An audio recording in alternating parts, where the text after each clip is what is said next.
Good morning, traders and investors. Thank you for tuning in to Pre-Market Prep, the best place each morning to get overnight news, breaking news, trading ideas, and also a ton of great education. Today is Tuesday, February 4th, 2025. Don't forget to hit that like and subscribe button, ladies and gentlemen. Well, home on the range today, China biting back with some retaliatory tariffs.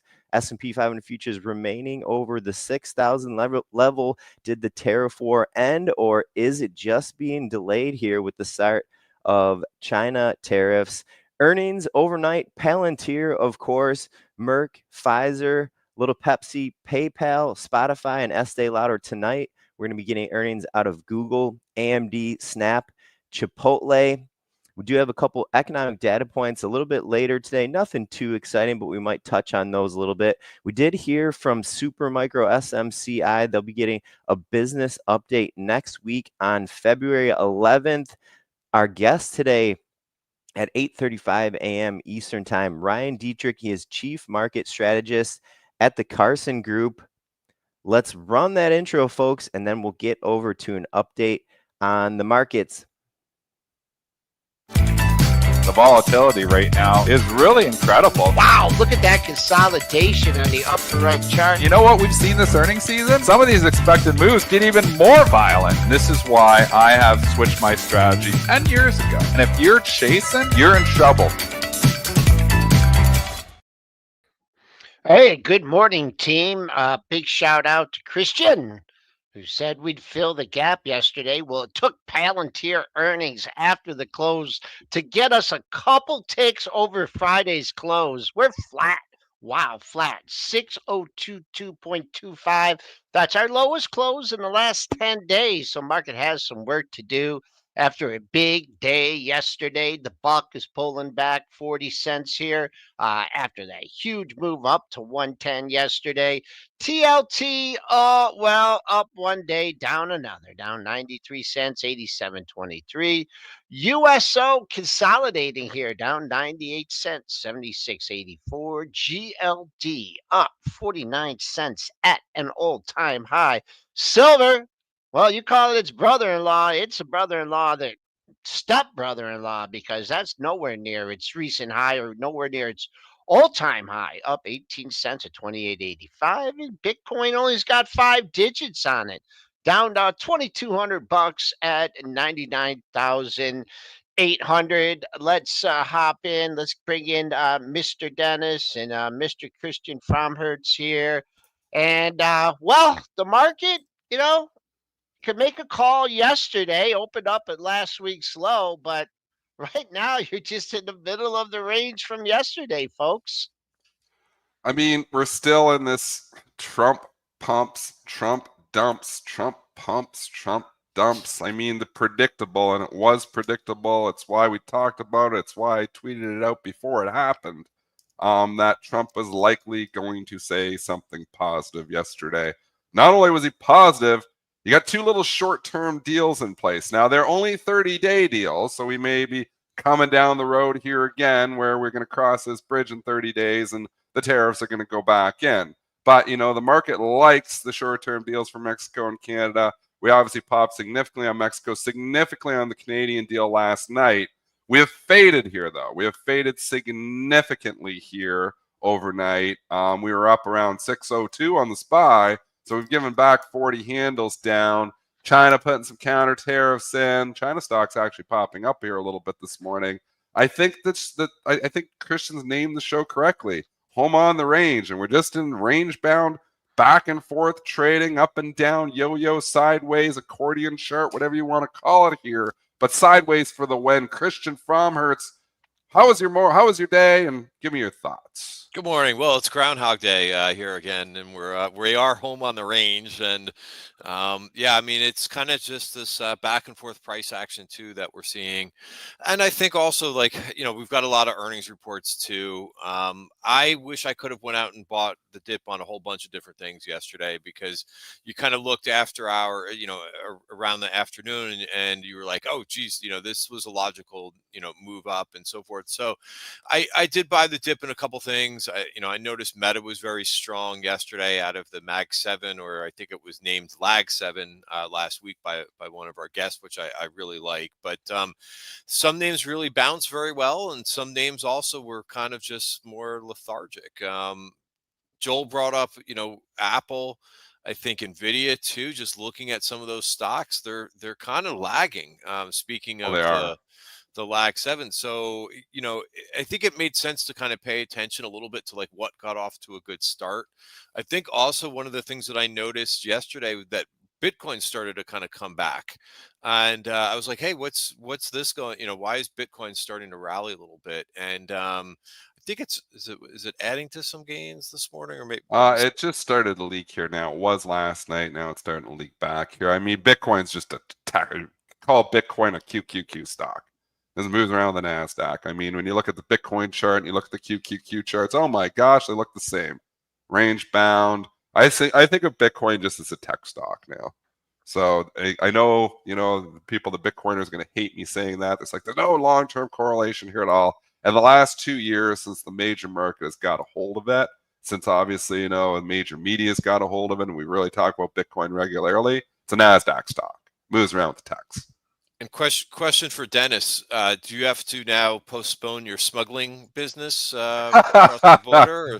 Yeah, I that a guess little so. bit? They're gonna, you got to postpone that business there. Cut back the fentanyl production here. I mean, it's good. It's good news. I mean, this really good news. Obviously, we need more border security. So, I mean, I'm all in. So, I think all of this is good news, and I think the market applauded it correctly. The problem is we get good news and then we're going to get something else, in 2 days or 3 days or something. It was China to a certain extent last night, poo-pooing the rally. I mean, there's always going to be something to worry about here. But I think I want to go back to what you were talking about here, Christian, is the leadership. And you can clearly see in the Magnificent Seven, I wouldn't call it the Lag 7 because you're getting separation here. Yeah, big time. Seven Big time.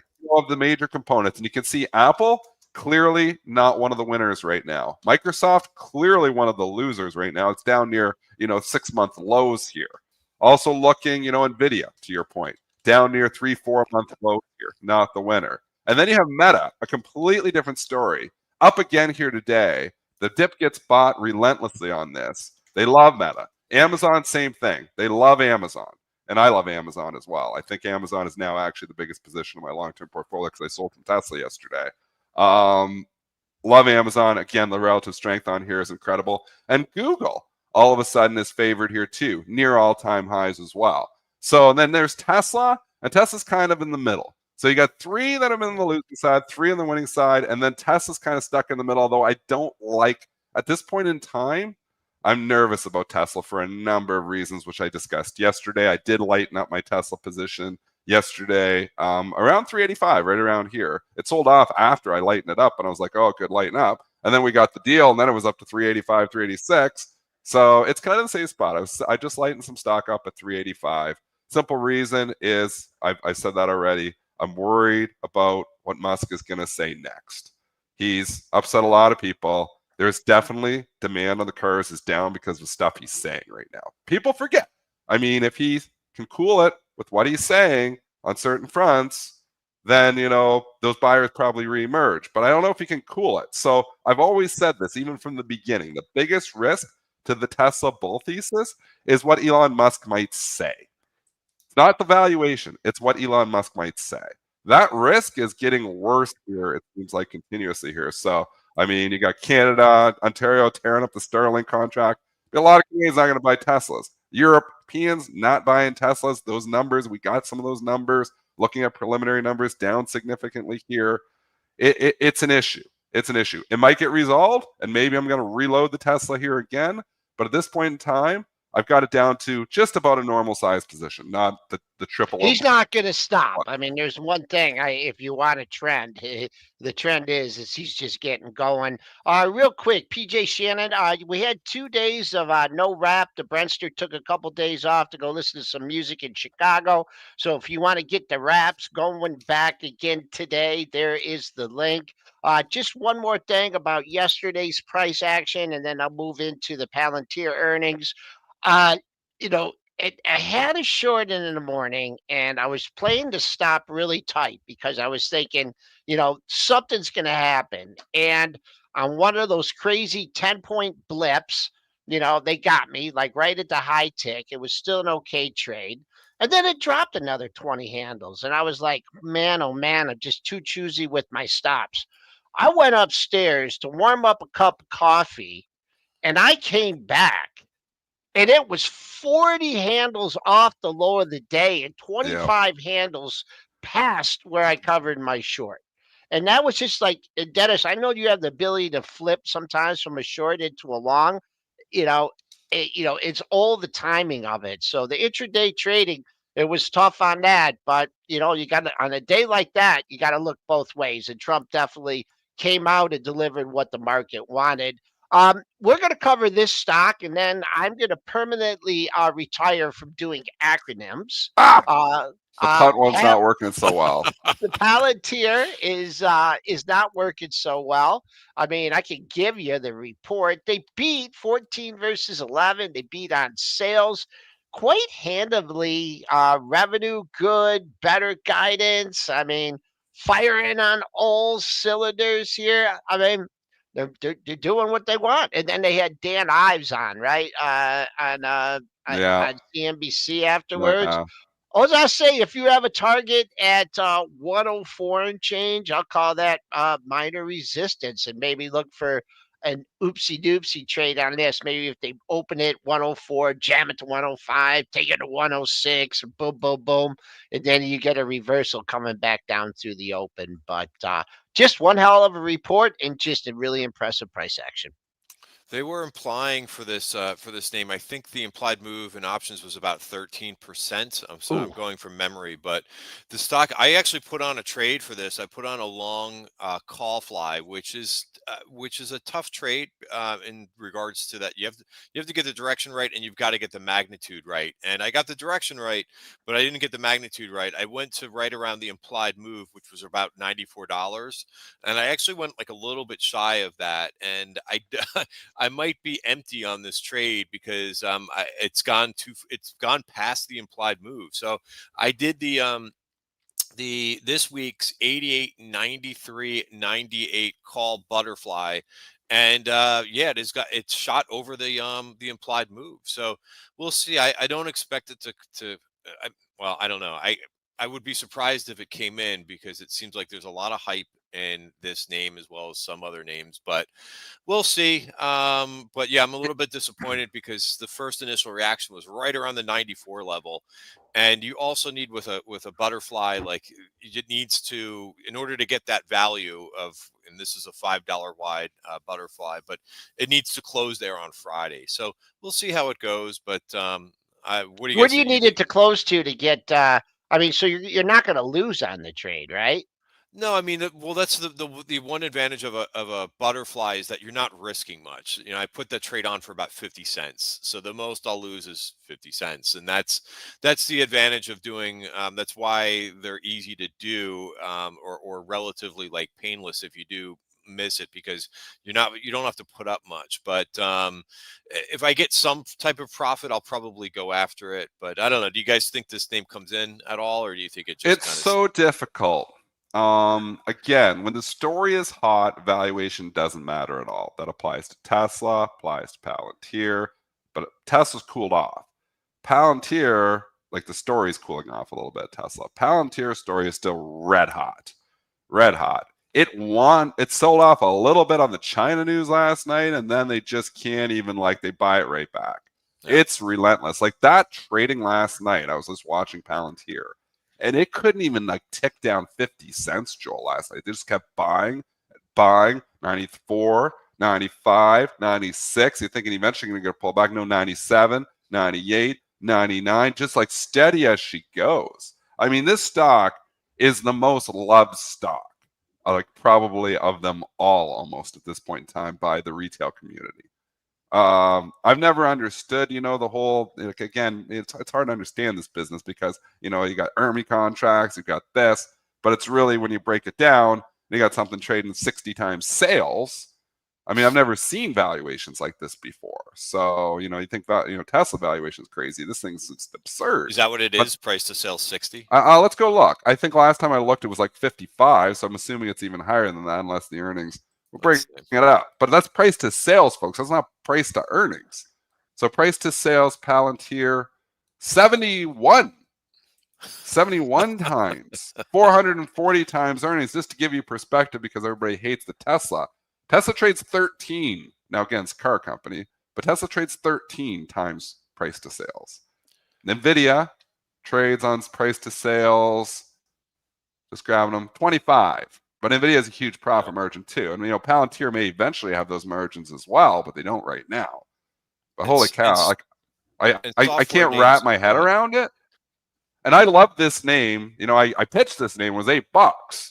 I sold it way too soon. Like, again, that's me. I usually get in awesome and I get out stupidly too early. I didn't on the Tesla, but I mean, that's my story. I've always gotten out way too early. You think, oh, you make, 30, 40, 50% on something in a couple months, really good. No, well, there's 1,000% here sitting here. I had no idea the stock could do something like this. Like, did not even, like when I was pitching Palantir at 8, I thought it could be a $20 stock. I had no idea it could go to $103. I had no idea this was even possible. But this is this market. What you think isn't possible is very possible, and stocks can keep going. You get those winners, you ride them out. I did the same thing with Lunar, LUNR. I bought that thing at $6. I sold at like 14, 13. Good trade. I mean, I doubled my money in the damn thing. What's 22 now? And you know what? It got more stuff happening. Could continue to go. Rocket Labs, I was in that one for a bit. I bought it 8, sold it like 14. Thought I was awesome. That's 30. I mean, I sell too early. How do you not sell so early? Is Kathy still in this? Palantir? No. Yeah. No. Probably not. Let me say. Well, I don't know if she is. I always look at the main fund, and I realize that there's other funds out there too. But in the main fund, let's see if Palantir is in there. I thought she had a bunch of it. It is. It's a 5% weight. Sorry about that. It's okay. A 5% weight in ARK. Okay. All right. Let's go to another good report here. Spotify. Boom. I guess people are listening. I wouldn't know if it's been radio, but whatever. Podcasting here. Spotify absolutely blowing things away, trading almost at $600. Let's go to the report, and what do you know? Well, here's European sales, European numbers. They beat MAUs up 12% all over year, subs up 11%, adding more and more people, providing good sales guidance here. Spotify hitting a new all-time high here today, folks. I'll just give you the pre-market high and let you guys comment on the high-flying Spotify. Has been over 600, 608.01, so a little bit of a leak there, but still blowing away the all-time high for Spotify. Again, it's just a loved retail name, and you've got to group these things. Like when you're buying stocks, it's so important to understand what groups they're in too. Spotify, Palantir, and the loved retail group. Like there's probably 100 stocks, that we talk about regularly that are in that group. Those stocks, like when they get a hold of them, they go a lot further than you think. Like when you get like a stock like a Caterpillar or something, that's not a loved retail stock, so that's not going to have the kaboom, that these other stocks have. Spotify, it's got the growth, it's got the talk, it's got, the retail community behind it. These stocks just go. I mean, last night, the stock was trading up. Here's case in point. Last night, the stock is trading up 30 points ahead of the earnings. 30 points. It was up at 8. It was 580 last night, Joel, ahead of the report. 30-point lead. I was like, I should actually short that because it's a 30-point lead going into the report. But then I'm like, no, because it's probably going to go up 100 tomorrow. I mean, it could. I mean, this is just how crazy this market is. So I didn't have the guts to do it. It actually wouldn't have been that bad of a trade. I would have lost 15 points, but I wouldn't have lost as much as you'd think. But I mean, what a lead. Like normally when I get that kind of a lead on earnings, like I trade these earnings. I will go short stocks. When they start bidding up over half the expected move, I typically short them. because I feel like they're giving me an edge. People are just too excited ahead of it. And if they're going to go up, in the after-hour session, over half the expected move, I almost always short them. I could not bring myself to do Spotify last night because I'm like, I just know this damn stock just goes up. So Palantir, same story. I couldn't bring myself to short Palantir ahead of the earnings report. Again, it reported at night, but it's difficult to trade against this retail community when they get a hold of something. So, yeah, the earnings are great, but this stock, again, same story. You could go, it's not as like crazy as Palantir, but just going into the valuation models here. And again, we can look at forward PE. Forward PE isn't that bad. 57 on a forward PE basis. Current PE is 155. Price to sales 7 times. But I mean, you don't have a lot of comps here. You can go Siri, but that's traditional. It's hard to even look at. I think Warren bought more of that. Oh, of course he did, because he's the value guy. He should have been buying Spotify. I mean, look at Warren and Siri. Here's Siri, just continues to go down. Warren continues to try to buy, the value names here, which isn't working at all. And then Spotify, if he would have been buying Spotify this whole way, it's not Warren type of name, he'd be huge. So, I mean, story carries stocks. It's just incredible. Another storied stock that just cannot stop. Well, you can't tariff podcasts, so that was a good play for yesterday. I was looking at Netflix yesterday, and I'm also wondering if Netflix can get going and actually take out the highs. It's kind of been speaking of home on a range, since its reported earnings, it's just been kind of consolidating. This was one of my first looks yesterday. Was saying, hey, you can't tariff streaming either. So I wonder if this begins to get a boost. I'm looking at a sympathy move today in Netflix, possibly out to new highs. Yeah, nice consolidation there. Gentlemen, Dennis. Well, let's call it, before you move on, let's call it the Magnificent Eight. Let's go to what do they call? They don't say Magnificent Eight. I call them Great Eight. The Great Eight. Yeah. Let's call it the Great Eight. You got 4 in favor and 4 out of favor. And I think Tesla's fallen out of favor here now. So I would classify, what I would say is in favor is definitely Meta, Amazon, Netflix, and Google. Out of favor is Apple, Microsoft, Nvidia, and Tesla. Those are out of favor now. That might change, but that's where we're at right now in 2025. I think you can safely say that's kind of where we're at in 2025 so far. TBD, right, for Google and the names that haven't reported yet. So we still have Google, Amazon. Nvidia won't be for a few weeks, but for that, I like that trade. The 4 that are strong, 4 that are weak, but TBD in terms of is what Google is going to do today, which reports after the close. Okay, Triple D is going to put on his CFA hat, and he's going to tell me. I need a hat. This hair is crazy, man. Yeah, we give you a pass on that.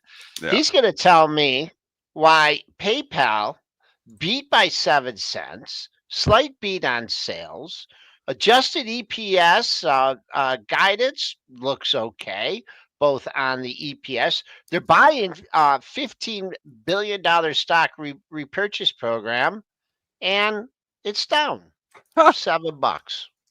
We're back into what is loved and what is hated. And you think PayPal was just starting to perk up, and it has been loved the last few months, but overall, still not loved.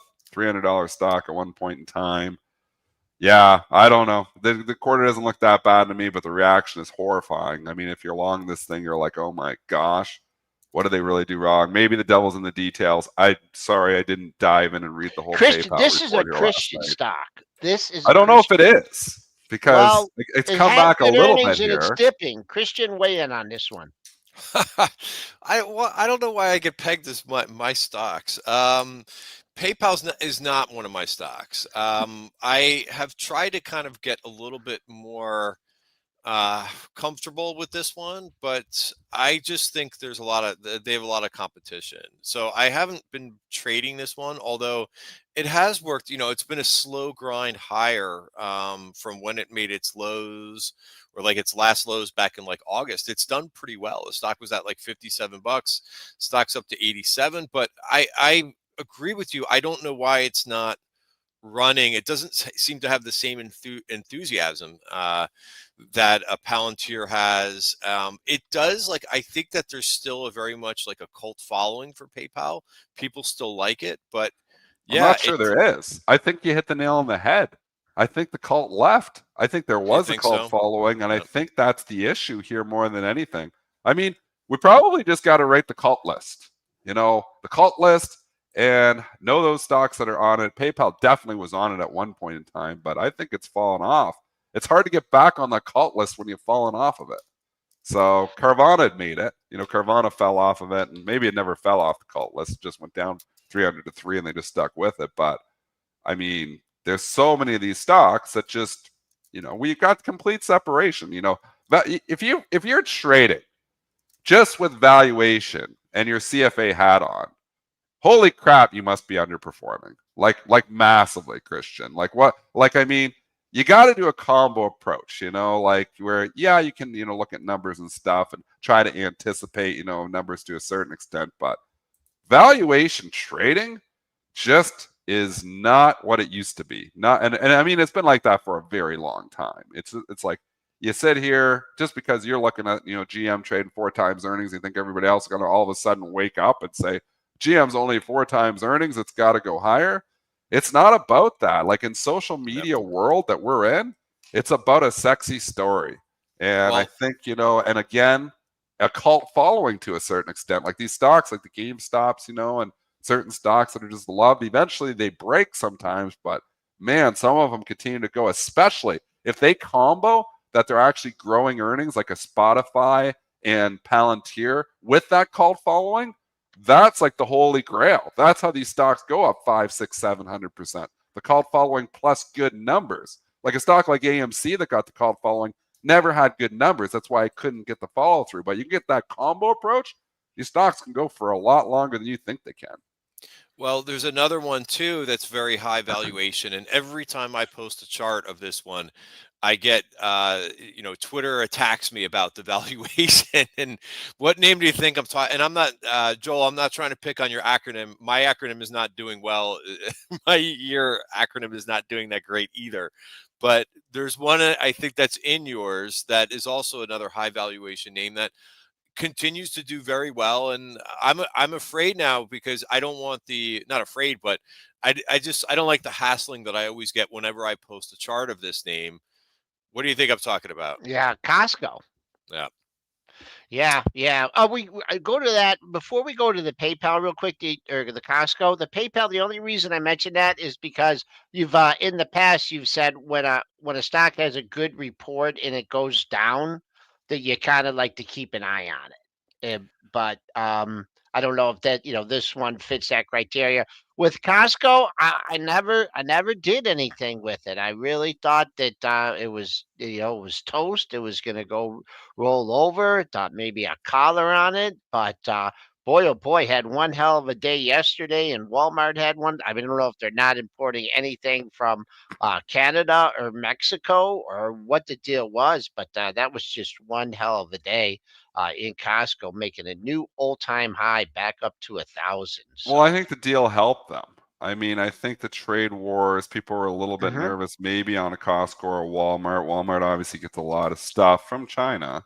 I think, the deals that Trump's willing to deal made them a little bit more confident coming in. Now, again, it's going to be willing to deal as much with China here. It's still to be determined, but there was key reversals in both of these names. And again, the strong get stronger, still overall, and the weak get weaker. Even though we're in this fade, trade, contrarian environment, you still got to respect certain stocks. There are certain stocks that are just, not market stocks, that just moving up higher. I mean, Costco's never been over 1,000, and Walmart's never been over 100, since the splits, obviously. We don't need to, but an all-time highs for both of these, both coming up to significant numbers. Costco trading over 1,000 yesterday. You got to think Walmart's probably trying to do it today. It's close enough. So, I mean, we're at a point where, these big whole numbers just act like magnets. There's another name too that just looking across that space, which is mentioned in the chat, by the way, SFM, which is what Sprouts Market. This is another one that people don't talk about as much as they probably should. This is another name at 52-week highs. We're not seeing that, by the way. There's not that many names that are breaking out to new 52-week highs, and it's kind of interesting, like the little pockets of strength. This is one of them. Kroger had a good day too, but I like the Sprouts Farmers Market. I don't have one of these by me, so I'm a little bit unfamiliar with it. But man, this has been a strong stock too. It's like there's this separation here, and this is what this market is. There's leaders and there's stocks that just relentless to go higher, and then there's other stocks always making up for it, it seems like, and going lower.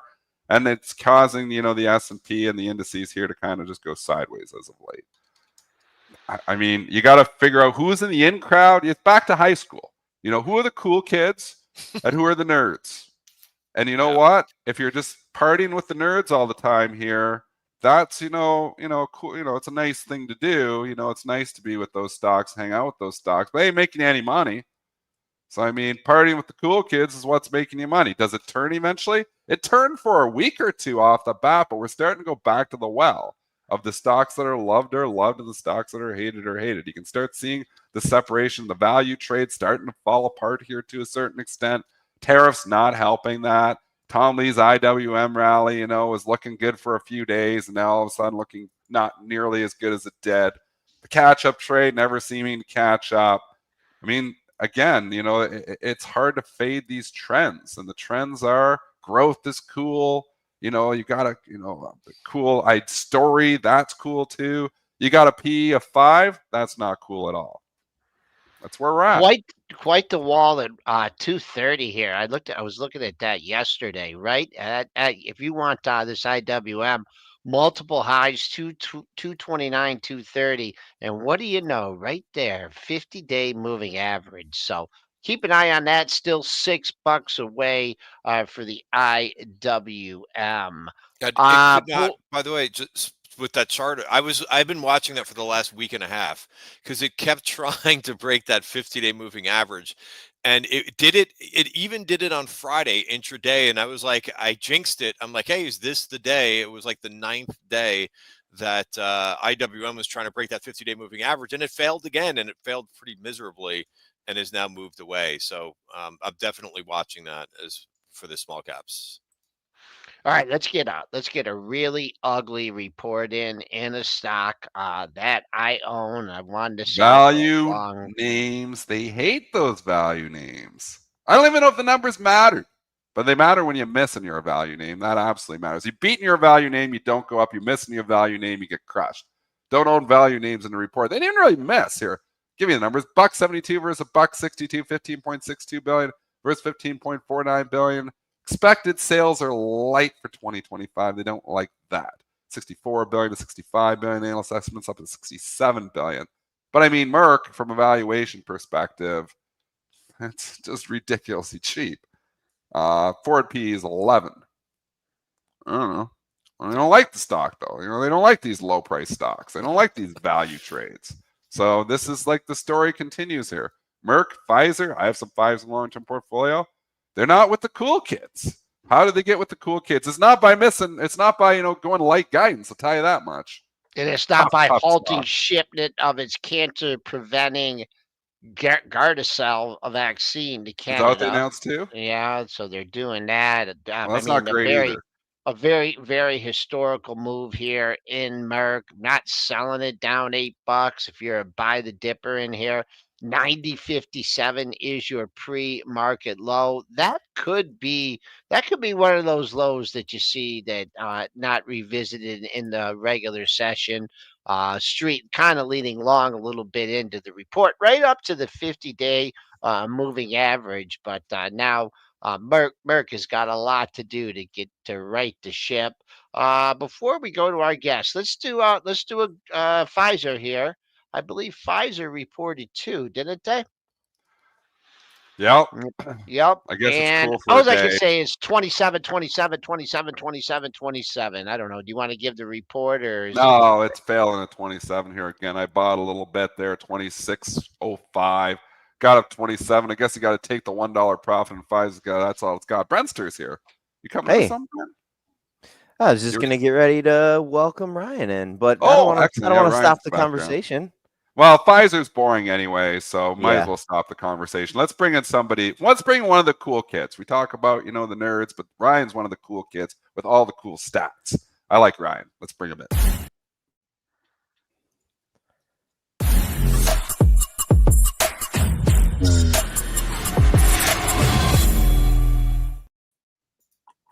Ryan Detrick, he is Chief Market Strategist at the Carson Group. Ryan, how is your morning going?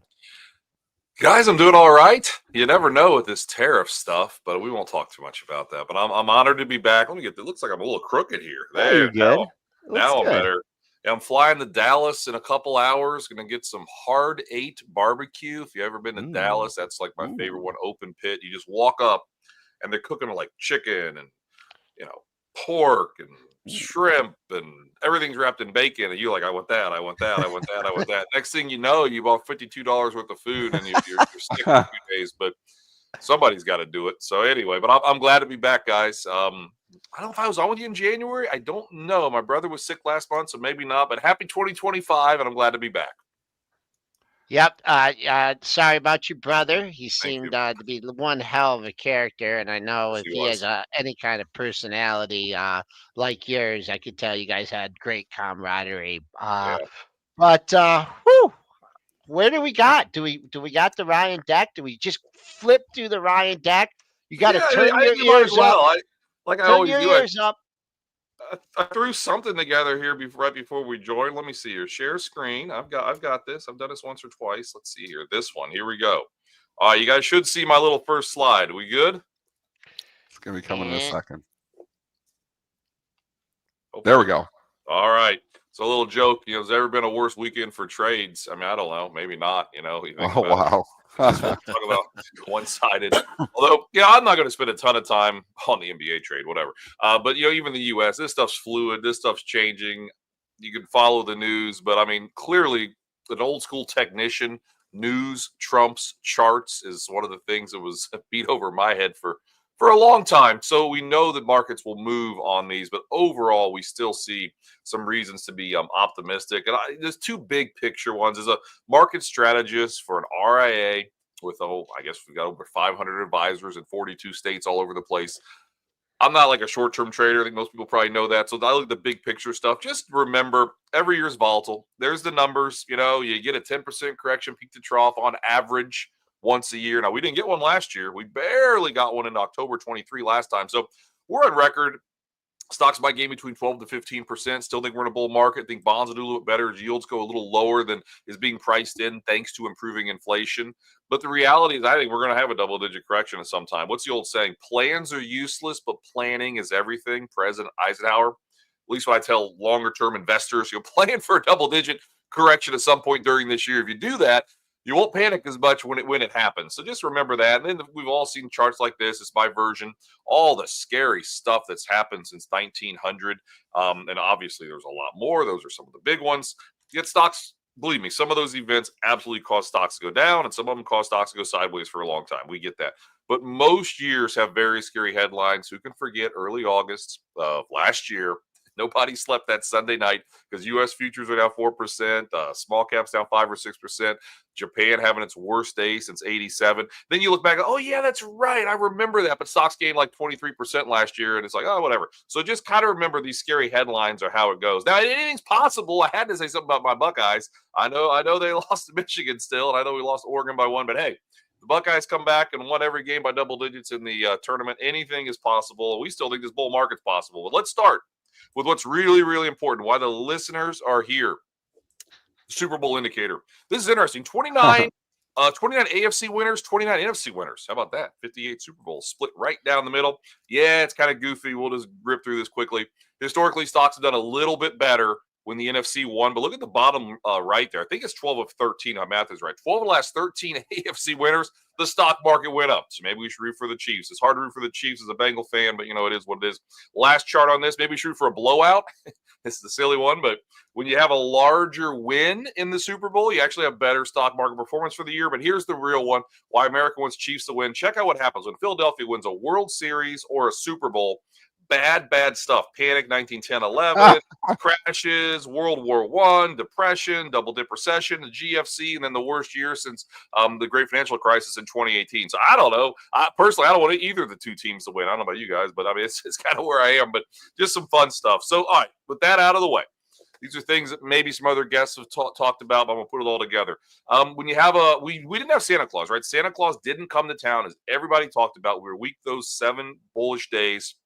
But we said, well, let's get some more data before we get too worked up over that. And we had a higher first 5 days. Well, you can see here, when you have a higher first 5 days on the S&P, the year is up 81% of the time, up 14% on average.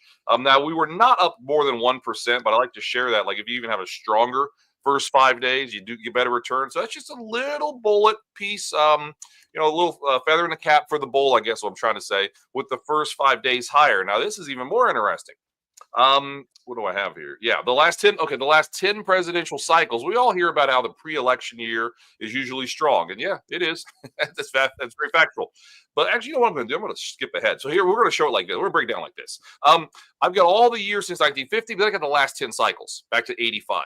Check out the best year in the 4-year presidential cycle, looking at the last 10 cycles. It's this one. It's a post-election year up 18%. Normally, it's up about 8% overall. So that's something that's interesting. All those years are about the same. I'll tell you what, midterm years, so that's next year. Midterm years usually aren't that great. Years you get a new Fed chairperson usually aren't that great. We're going to get a new Fed chairperson next May. We've got a midterm year. We're still bullish. We're still pretty optimistic this year, but next year, maybe we're due for some type of potential correction, bigger correction or weakness, just to think about. And here's all the different presidents. What did I go back to? 1897, using either the Dow or the S&P 500. 9 of the last 10 first years of the new presidency, so post-election years, have been higher. I mean, it is what it is. And you ask yourself why. I heard Mr. Hirsch, Almanac Trader, talking with Ritholtz recently about this. And I liked what he said.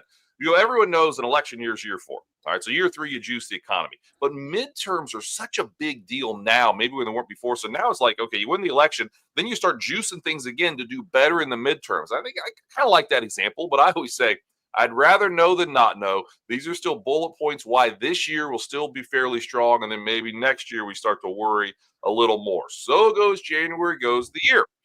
Similar to the first 5 days stuff, but stacking on top of each other. When you're up more than 2% in January, like we were, I think the S&P was 2.7. That late sell-off cost us a 3% gain. But still, check it out. The rest of the year is higher 84% of the time, up 12% average. Just the next 11 months. I mean, that's really, really strong.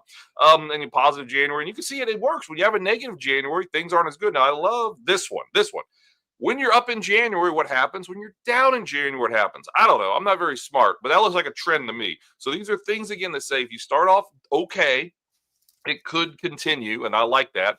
Here's all those examples of when you're up 2%, what happens the rest of the year and the full calendar year. When you're up at least 2% the full calendar year, so I get it, you're kind of cheating because you're counting that first month. So you're up a whole bunch, yeah, should be higher. But it is, what is it?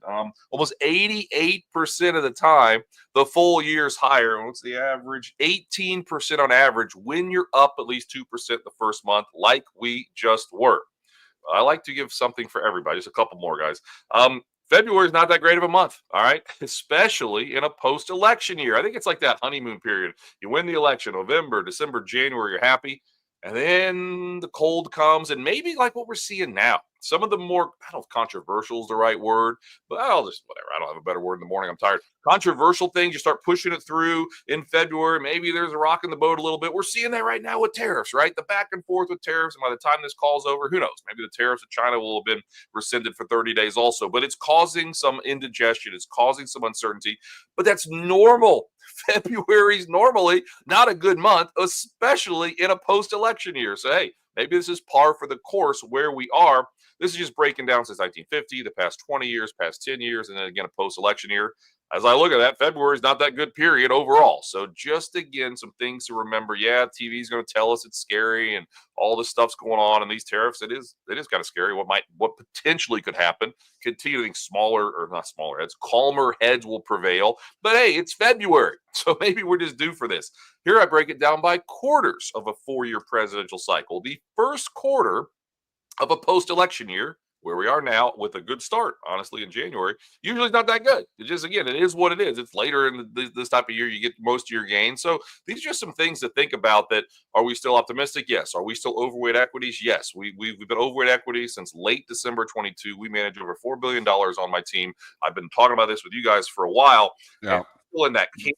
But still, just be aware. Just a couple more. This is just trade stuff. This is more in the weeds. But I mean, the reality is the trade back and forth is going to hurt Mexico and Canada a lot less than China. Why? Because most of their exports go to the United States. But yesterday, we've got 30-day extensions for both of them. We'll see. That can change fast. Just something to think about. I think this might be my last one. Or I got two more. What's priced in, what's not? I love this chart on the left. On the black is what was expected for growth. Remember, 2 years ago, we were promised a recession, promised a bear market. Instead, we had one of the best years of economic growth we've ever seen in history. Does that make a lot of sense? Not really. Then last year, once again, but check it out this year. People are starting to catch on. People are starting to realize the economy's strong. What's priced in, what's not priced in? Yeah, we're still optimistic. I don't think we're going to gain 20% 2 years in a row. I'm sorry, 3 years in a row, because a lot of people are catching on. The economy's pretty strong. Now, you probably still have stock market gains with the strong economy, but maybe not the explosive gains. And on the right, a little more wonky, but the CBO does a guess as to what they think the economy will do. In 2020, they said what would happen, and I guess, what is it, about 8 or 9, 10% or so. Our economy's grown more than 3% better than what they expected. That's before 100-year pandemic. That's before the most aggressive Fed in a generation. That's before the highest inflation in 40 years. Our economy, U.S. economy, has grown 2.9% more than expected, this time 5 years ago. In the face of all that, just think about this. Germany's economy's grown like 1% or 2% this whole time. So we've grown more than expected than Germany's grown, period. That's why the U.S. has been such a big cog of growth. Last one, why we don't think there's a recession, a little fundamental, I get it, but incomes, employee compensation continue to grow faster than inflation. I go around the country, present, talk about this stuff. Nobody likes inflation. I totally get it. We get it. But wages, compensation are still growing faster than overall inflation. On the left, it drives people crazy when you point it out. But since the pandemic started, well, let me make sure. Yeah, you got 33% growth in disposable income. You got 29% growth in employee compensation. And overall inflation's up ballpark 20%. Yes, some parts of inflation are more. Some parts are up less. That's just the government's data from PCE. But the reality, again, is wages, the economy is still strong. Those are the macro things that we like to look at on our team to make our overall call. But I'm aware on this particular call, we like to talk about technicals and sentiment and all that stuff. So, guys, I don't know how long I went. I'll shut up, but hopefully what you wanted. And let's I want to talk about football. I can talk about football too. But, yeah, what do you think? So much information, like I need to go rewatch all that 3 times to take in all that information. Super Bowl indicators when I'm be looking at the closest one. But no, seriously here, Ryan, I mean, I think, just your point being, I think investors' expectations and maybe market expectations have gotten too high. We've had 2 really good years. I liked your chart on the GDP saying, here, well, we had a pretty low bar that one year and we really blew it away. And then they brought the bar up. Now they've brought up the bar maybe a little bit too much. And we always talk, me and Christian, Joel talk about the bar all the time on individual stocks. But maybe the bar on the overall economy and stock market performance has gotten too high as well. So, I've been calling for a sideways year, where I said, at the beginning of the year, my acronym was FADE. And I said, I think we could start the year or end the year where we start the year. I mean, obviously, maybe, the stock market does go up over time. So maybe you get some little gains here. But I mean, your overall thoughts here on, maybe it's just not going to be as easy as it was the last couple of years. Is that kind of what you're feeling? Just to sum up, where you're at? So, exactly. I mean, we gained, like we said, 25 and 23% the last 2 years. Interestingly, after back-to-back 20% gains, only happened 4 times. Once in the 50s, 3 times in the 90s. That next year was higher every time, up 20% on average. Super small sample size, I'm aware. Just look at all years after a 20% gain. You're up 10.4% on average, about a full percentage point more than your average year. But yes, to put a cherry on top, we do think it's going to be a little rockier, a little choppier. I mean, we manage money, right? So what are we doing? Well, we've had gold, a small sliver of gold in our tactical model since March of 23. We added some gold after the U.S. election when the dollar soared and gold was smashed. We added some gold. Last I checked, gold's doing pretty well. We have some managed futures out there. We do have a slight overweight to small caps and a decent sized overweight to mid caps. Nobody's talking about mid caps. They're cheap. They're growing. There's a lot of opportunity there. I love it. It's going up. No one's talking about it. Gold's going up. No one's really talking about it. So we are diversifying our diversifiers, as we say, not just in all large cap tech here. We are still overweight United States. We don't have much EM exposure. We're still not sold on China. I know there's some technical things improving, but we're still not sold on China. And then developed international, a little more neutral. But I will say this, though. We've actually added, the first 2 years I was at Carson, we didn't touch treasuries. We thought rates were going to go higher. We didn't touch them. We, about 6 months ago, give or take, we've added some treasuries. We're still underweight bonds relative to stocks. We've got like maybe 30% bonds in our portfolios and 66% stocks and some other stuff in there. But a good amount of our bond exposure, a little bit of our bond exposure, we added some treasuries because, again, we think inflation is going to get a little bit better, allowing the Fed to cut it. The market's saying 2 cuts this year. We think it's going to be like 3 or 4. We think inflation is going to continue to improve, and that means again, you've got some other parts of your portfolio that do well, where stocks maybe are a little frustrating at times, and then like I said, Dennis, a double-digit peak to trough correction makes a lot of sense this year when you didn't have one last year and you got a new president and you got these things swirling around. So, yeah, the bar's a little higher, so we don't gain 20% 3 years in a row, but we still think it'll be a pretty good year. And maybe this year's finally that, I know it's a dirty word, broadening out, small caps, mid cap. I mean, small caps and mid caps did better in January than the S&P 500. Nobody talked about that, but that's fine. Don't let them. I can live with it. Yeah. Hey, Ryan, thanks for being on the show. And Yeah. I'm a big fan of the mid caps too. Like, we've actually been giving that some attention. So Yep. I'm with you on that. I think the mid caps have a nice little place where they can outperform, a little bit different than the small caps, but I'm definitely with you on that one. Question for you about, and by the way, I like what you said about, that at some point we seem to get a correction every year. I think the deepest one last year was only around like 9%, but Yeah. odds are we're probably going to get one. It's difficult to predict, but I like what you said about being a little bit prepared for it. What do you think in terms of, like, I know your stats are unbelievable. Do you also look at sentiment? Because we've just noticed that in this market, there's essentially no fear. Every time like the market comes in a little bit, you're not really getting like a spike up in like put activity or anything like that. And the dips are so shallow that even I think, okay, this is the time that we're going to get maybe a little bit more than a 5%. Is it a function of like, is the fact that there's no fear, is it also that folks just really want to dip to buy, or is there something else going on? Like, we've heard about how much money's on the sidelines, which you Yeah. always hear about, the money market funds and how much money's there. But why do you think these dips are so shallow right now? And is there some type of sentiment model that you do pay attention to? Mhm. Yeah, there are, but I guess my answer is going to be very simple. We're in a bull market. In a Yeah. bull market, you don't get as many pullbacks. So, but that's the playful way. But yes, I mean, we look at a basket of sentiment indicators, probably like you guys, like a lot of the listeners do, and the put to call ratio without showing much fear is clearly a concern. And as a lot of people pointed out, 3 weeks ago we had like a record surge in money markets in 1 week, the most we saw since April of 2020. So there was that. But then you look at the global fund managers survey, people that manage a lot of money over Bank of America, quite optimistic. I know the name was pretty optimistic and then quickly became bearish. The NAAIM was bullish and then quickly became bearish. So these things do change quickly. But big picture, I'll just say this, like a night like Sunday night, just a couple nights ago, everybody's freaking out, or the Sunday before, right? We had 2 Sunday Mondays in a row. Where Yep. really, there's a lot of fear out there. There really Yep. was. I mean, we're like doing special calls. I work with advisors. They're freaking out, rightfully so, because their clients are freaking out. So, we are so ingrained and tuned in this. But the average person, when they see some of this stuff, they really do, I think, get pretty worried. And then when I see that move out of money markets a couple weeks ago into money markets, apologies, it's like, maybe something's there. But big picture, I do think hey, we're up over 70% during this bull market since October 22.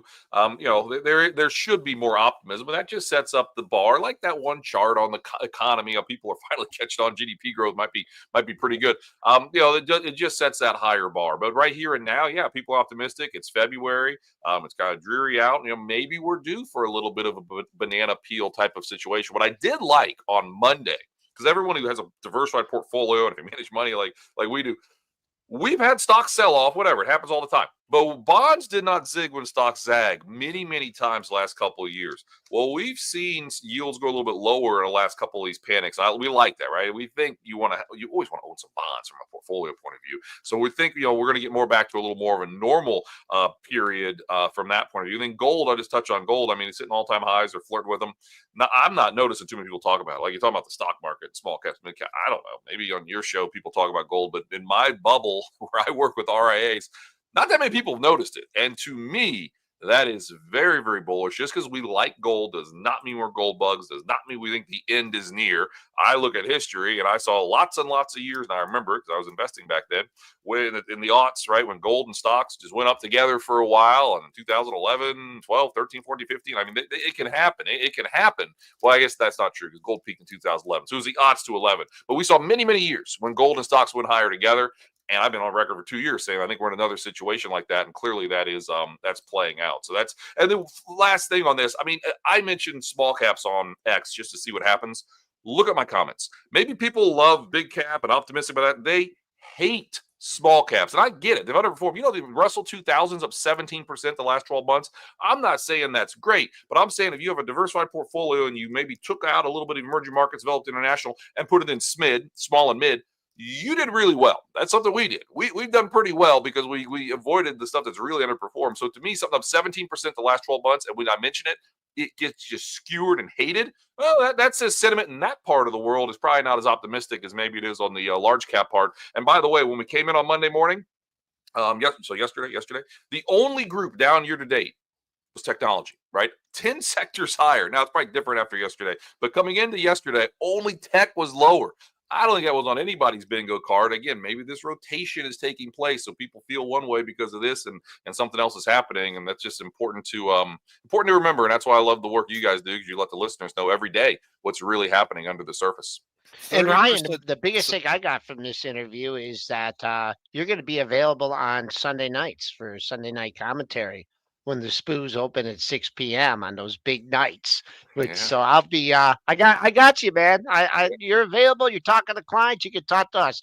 He's I'm around, and there's no more football, so I don't do anything on Sunday anymore. So might as well. Let's do one more football game, and then we're done. Yeah. None other than Ryan Detrick, Chief Market Strategist over at the Carson Group. Fundamentals, technicals, he's got it all. Ryan, thank you very much for joining us here on PreMarket Prep. No, thank you guys for having me. Big fan. Keep doing your thing. I'm happy for you guys, and I look forward to chatting again next time. So thank you. And go Eagles. I don't like the Chiefs. Sorry, I got to say it. But anyway, take care, guys. We'll see you. Thanks, Ryan. Thanks, Ryan. All right. AMD, Dennis. AMD. It's going to report tonight.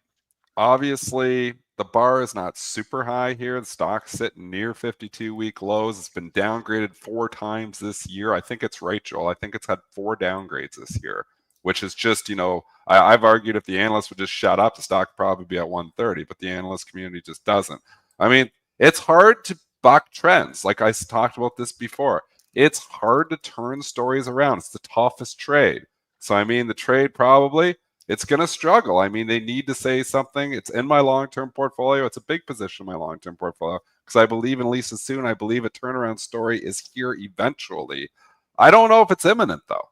So, it depends on what they say, but we need to hear something good. AMD shareholders need to hear something good. It's just been a terrible year, really, for AMD since obviously it was put in my acronym last year, went from 100 to 220 bucks, but since then it's been cut in half.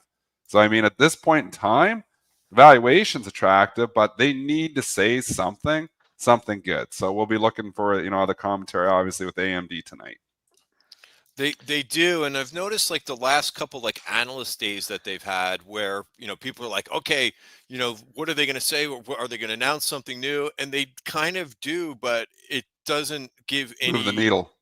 Yeah, it doesn't move the needle. So I'm with you. They need to announce something new and exciting to get the stock. The stock's at a 52-week low. I had said something. Whenever I say something like this on Twitter, like you could use me as a contrarian indicator, but I had tweeted out yesterday that I just mentioned I don't know why AMD gets so much attention. It just hasn't acted well for a while. So, but what can change it is a really strong earnings report and really something that's would be well said on the earnings call too. So I'm out there. I'll be going to be paying attention to that because it is pretty washed out, and I'm open to it to a possible turnaround. But they've got to say something very interesting. They're implying about a 9.2% move for earnings. You could see that earnings history. That's a column like in that right that is on your screen. You could see that they have not really had a great history the last 5 quarters. How many? Yeah.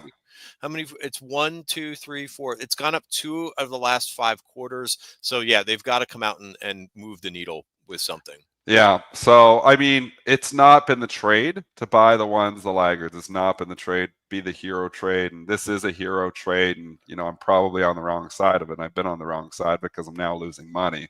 So obviously I rang the register. I did sell some stock at 180, but I rebought some of that stock at 160 and 140. So I mean, now I think I'm down overall, which is terrible here. Our original cost base was 93 bucks on this thing. I think my cost base is higher than that now. So it's just been, not a good trade for me. All right, let's do Google.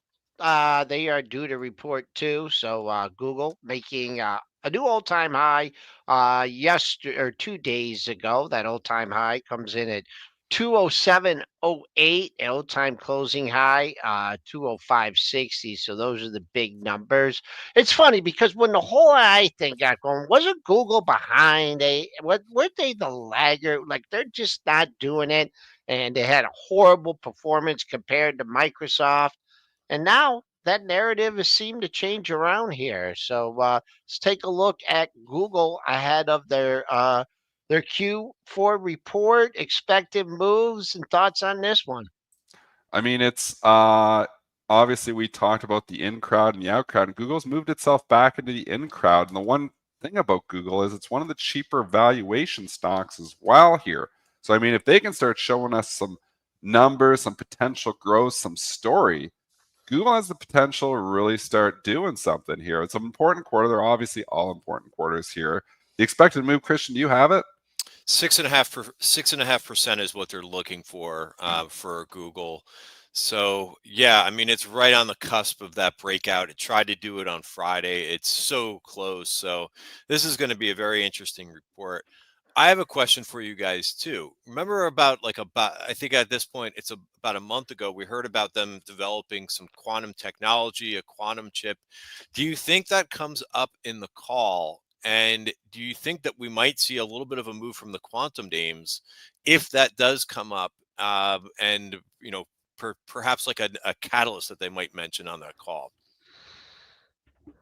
I mean, if that does come up, that is a catalyst. I mean, we never know what they're going to say or what they're going to talk about.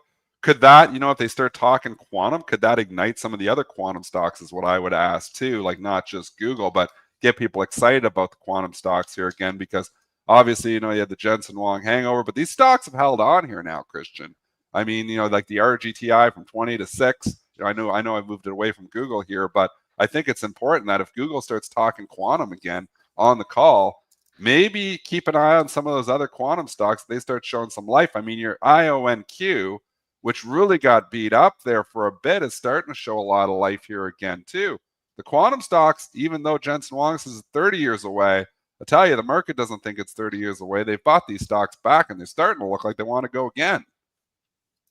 I might be looking to put on a trade in one of them for that. Like again, maybe I'll go to the option market for that and look to see, maybe this. I've been looking at. I actually tried to trade INQ on Friday and it didn't work on me. But never works Friday because we get this Monday. Whatever happens over the weekend, I guess we got to sell stocks on Friday because so much risk over the weekends. But what are you thinking about? You thinking about buying IONQ again? Either Iona, that was the one that I tried last week, but for like a cheaper trade, it might be the RGTI. Maybe putting on a little bit of a trade because this is a little bit. If it's IONQ, the names, the price is a lot, so I would rather trade that via an option. But being that RGTI is like $14, I might go along a little bit of RGTI just in case they do mention something like that. I think they'll get a nice boost. All right. I have the whole list of them, just if we want to list them all off. I just grab the list. Just quickly. So QTUM is the ETF, which is held on well. There's RGTI, which was just mentioned. QUBT, just looking at it. Well, that's kind of hugging 10 here, waiting for something. QBTS, we just mentioned. That's, not come back as far as the IONQ have. Then there's QMCO. That one hasn't even gone off the mat. That one's interesting because it's right at support. $20 looks pretty good. And then I also have on this list ARQQ, which is Arctic Quantum. I don't follow that one closely, but it's on my list here. ARQQ, Arctic Quantum. I don't know. I've got on my list. I will write all these things down probably when we talked about them before. Yep. I mean, keep an eye on these names. If Google starts talking about quantum, it could ignite a rally in those names. So, I mean, a lot of times the algos, so here's a tip for you traders, is the algos be all over what Google's saying, but sometimes they can't make the connection. They're not as good at making the connections where, oh, they're talking quantum, so all these other quantum names are going to go. Sometimes, sorry, still fighting that. Sometimes the algos don't make the connection well, and it'll give you an opportunity. Human beings will make that connection, though. So if quantum starts getting mentioned on the Google call, like Christian says it might, keep an eye on all those names. All right. We're going to wrap it up today, just right around unchanged here, folks. Way off the pre-market high. I'll tell you, I love that level on the upside because that was right near Friday's close. Christian talked about filling the gap. Well, Palantir juiced us, and we got right to that area before the China tariffs came in and knocked us down. Way off the pre-market low of 59.87. So we've already violated the outside day, but we got some good parameter. I would just like to see us like hold steady Eddie here, right? Hold 6,000 on the downside and, maybe even if we like, where's the day when we've closed unchanged, right? I mean, just a little bit of calming down.